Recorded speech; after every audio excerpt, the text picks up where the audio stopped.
السلام علیکم ورحمۃ اللہ وبرکاتہ۔ اللہ سبحانہ و تعالیٰ آپ سب کو صحت دے اور دشمن کے شر سے محفوظ فرمائے۔ دشمن کے شر سے حفاظت کا روحانی عمل آپ حاصل کر سکتے ہیں، اس پر عمل بھی کریں، انشاءاللہ بہت زیادہ نفع اور فائدہ ہوگا۔ جب بھی دشمن کے سامنے آپ جائیں اور اس سے ملاقات ہو یا آمنا سامنا ہو، اس حوالے سے آج ہم گفتگو کریں گے۔ تو انشاءاللہ تعالیٰ آپ ہمارے چینل کو سبسکرائب کریں، لائک کریں، شیئر کریں انشاءاللہ، تاکہ دوسروں کو بھی نفع اور فائدہ ہو۔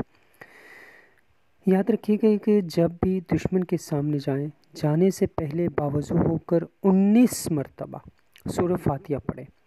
دشمن کے سامنے جانے کے بعد بھی زیر لب پڑھتے رہیں اور اس پر دم بھی کرتے رہیں، یعنی سوچ میں اللہ نے چاہا تو انشاءاللہ العزیز اللہ کے حکم سے آپ دشمن کے شر سے اللہ تعالیٰ خود آپ کی حفاظت فرمائیں گے۔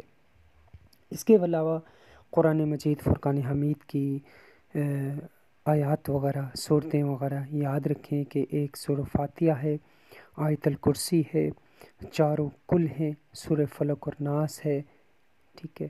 اللہ تعالیٰ پر یقین کرتے ہوئے اگر اس پر بھی آپ عمل کریں گے تو دشمن کے شر سے محفوظ رہیں گے۔ اللہ تعالیٰ آپ سب کی